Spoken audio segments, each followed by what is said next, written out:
on the finite as such.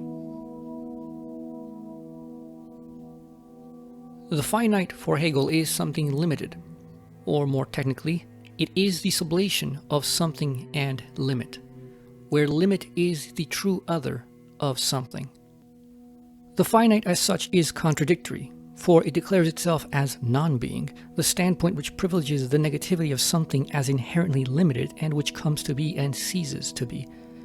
It is the belief that the finite is absolute which leads to what Hegel calls the sorrow of finitude.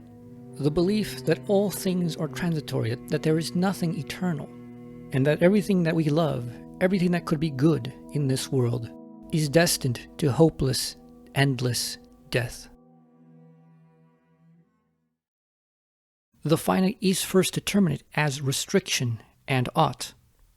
In simplified and direct terms, restriction is the concept of something negated by its limit, and the ought is the something's determination which sets itself as the positive against and beyond this limited being. In the terms of everydayness, we can and must say, as what is not what it ought to be, and stands restricted in becoming it, what ought to be likewise is restricted in not being what is. We hold the ought as a superior truth, a higher reality compared to what is. Yet how can we believe this when the ought is also restricted to non-being just as much as restriction itself is? The negative unity of limit and something's determination is restriction, for here determination refers negatively to its limit as internal yet other to itself, a repetition of the initial logic of something as otherness, which is other to otherness. The immediate unity of determination and limit, in which determination is itself a limit to limit, limit here references itself in this reflexive operation, the unity wherein they are identical and positive self-reference which is in itself is the ought. A repetition of the logic of something which has being in itself as positive being against being for other as a merely negative being. Restriction being that it is restricted must be restricted by an other, this other which is immediately beside it as its seeming positive, for restriction is clearly emphasizing the negative, is the ought. An image of what is meant may be this. A rubber balloon's surface restricts the air within it, but the air also restricts the rubber surface. Which is the restriction and which is the ought in the balloon is all a matter of perspective. Restriction itself, insofar as it is itself restricting of an opposing other as well as restricted by it. That is, in being limited, it also limits what limits it.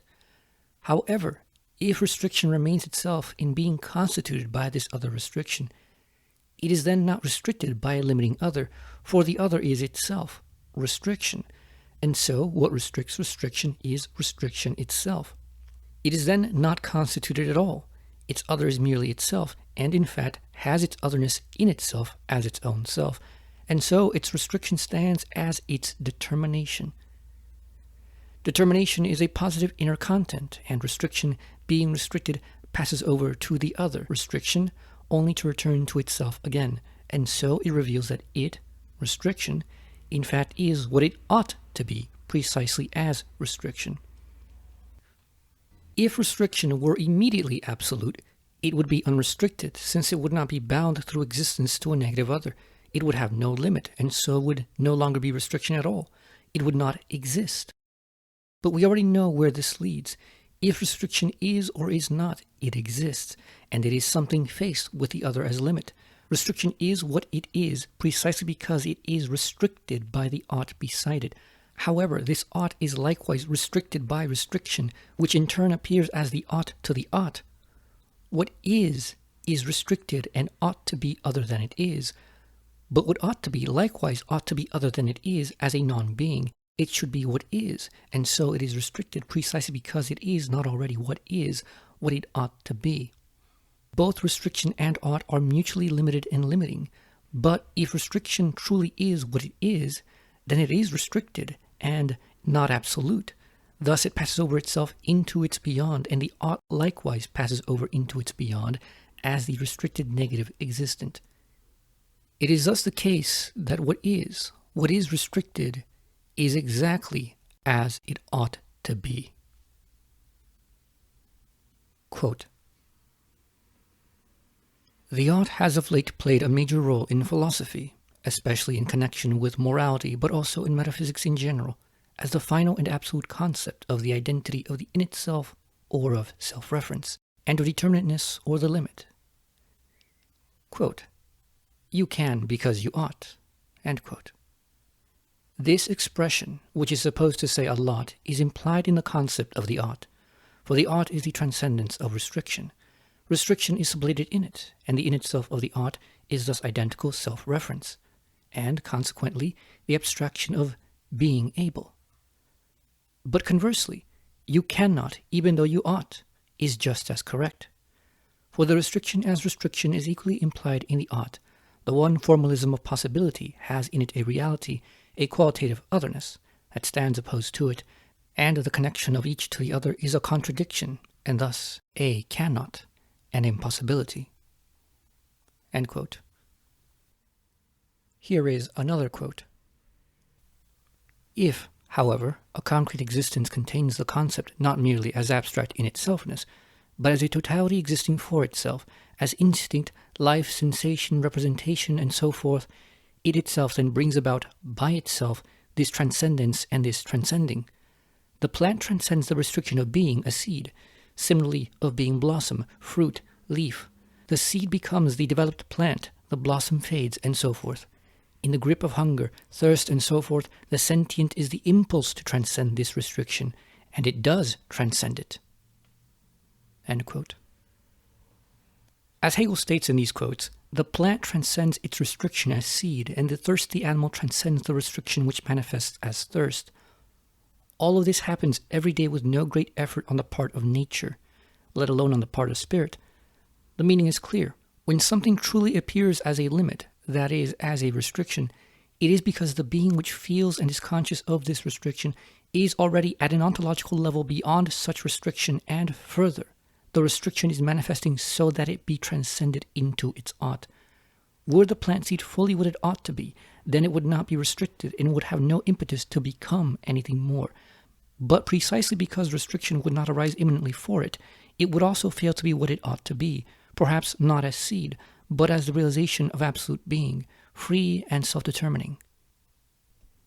It is here with the finite as such that the obstinate limit that supposedly eternally divides the is and the ought is brought to its absolute divide and absolute collapse.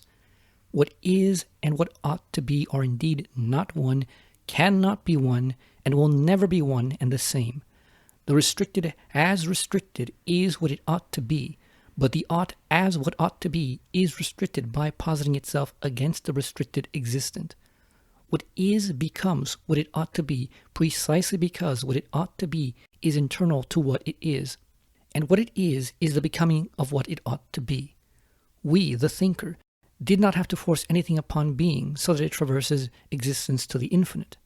The seed is what it is only in the fulfillment of its conditions of soil and water, and precisely because these trigger the activation of its true being, does it develop into the mature plant by no external force. A seed ought to grow into a tree, and precisely because of this it will. But precisely because of this, it has not and may never do so. As the ought, the tree is imminent to it, but as the finite stage of the seed, it is restricted from immediately achieving this fulfillment at the moment of the seed. The negative side of the unity and identity of restriction and ought, however, is that what is truly limited cannot for that reason ever overcome this limit.